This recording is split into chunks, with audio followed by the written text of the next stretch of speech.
तो बड़ी breaking news दी है मधुरेंद्र ने इस वक्त, भारत को यथास्थिति यानी 5 मई के पहले जो हालात थे उससे कम कुछ मंजूर नहीं है। भारत ने वहां पर सैन्य जमावड़ा भी अच्छा खासा कर रखा है। सीधे मैं चलता हूं लेफ्टिनेंट जनरल गुरमीत सिंह के पास। गुरमीत सिंह साहब, जनरल साहब, हमने देखा कि भारत भी अपनी तरफ से तैयारी कर रहा है, बॉर्डर पर उसने कई हद तक मूवमेंट भी की है, और जिस तरह से भारत की सेना ने एक पीछे से, पीठ से जो वार किया जाए, जिसको हम कहते हैं पीठ से वार किया, आप कीले लेकर आए, आप नुकीले भाले टाइप की रॉड्स लेकर आए और भारतीय सैनिकों पर हमला किया, गोली नहीं चलाई और 2 भारतीय सैनिकों और 1 अफसर को शहीद कर दिया। ऐसे में भारत भी तो ये जता चुका है ना कि अगर आर पार की बात हुई तो हम आर पार से भी निपटने को राजी हैं। बिल्कुल ठीक कहा आपने। देखिए, सबसे पहले तो जो चाइनीज की एक्टिविटी है उन्हीं ने शुरू की थी। जो मई के पहले महीने से चाइनीज की एक्टिविटी जितनी थी वो अग्रेसिव थी, प्रोवोकेटिव थी और डिविजनरी टैक्टिक के तहत थी। अगर बड़ी आप मुख्यतः अगर देखें तो इसका जो टाइमिंग है, इसका टाइमिंग, पूरा विश्व तो कोरोना से लड़ रहा है और चाइना इस वक्त में ऐसी ऐसी हरकत कर रहा है। और ये जो एक्टिविटी है ईस्ट लद्दाख की, ये ना तो आइसोलेटेड है ना ही लोकल है।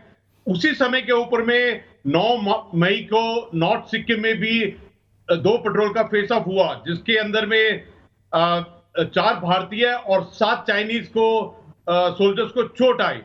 इसी समय के अंदर में उसने नेपाल को भी उस्काया कि वो अपना पॉलिटिकल मैप दिखाए, और उस जगह का जो एक ट्राई जंक्शन है जिसमें नेपाल ने सिर्फ यूनिलैटरल तरीके से उसको बदलने की कोशिश की है। इसी समय में अगर आप देखें तो पीओके के अंदर में एक डायमर भाषा डैम है, उसका कॉन्ट्रैक्ट साइन किया। देखिए, जो चाइना की हरकत है ये पूरे विश्व में उसी प्रकार से अग्रेसिव और प्रोवोकेटिव थी, चाहे वो साउथ चाइना हो, चाहे वो ताइवान हो, चाहे वियतनाम के फिशिंग बोट के अगेंस्ट में हो। और उसका जो कोल्ड वॉर है यूएस के साथ में, उसका टेम्परेचर तो बढ़ता ही जा रहा है। और इसके अलावा बड़ी बात यह है कि जो चाइना की अंदरूनी स्थिति है, जो इंटरनल स्टेबिलिटी है, उसमें भी बहुत चैलेंज है। और पूरा दुनिया इकट्ठा हो गई है इस बात के ऊपर में। 120 देशों ने बोला है कि इंडिपेंडेंट इन्वेस्टिगेशन होनी चाहिए कोरोना के बारे में।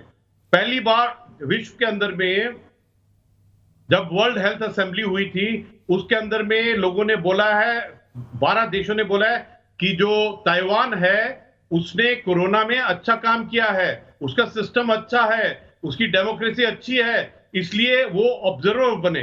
देखिए, आपको एक चीज मैं बिल्कुल क्लियर बताना चाहता हूं, जो भारत की सेना है वो अलर्ट थी, प्रिपेयर्ड थी और रेडी थी। जो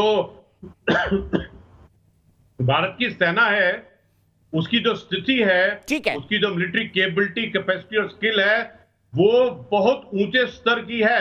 और जो चाइना है वो मीडिया वॉर, साइकोलॉजिकल वॉर और झूठ बोलने में ही लगा हुआ है।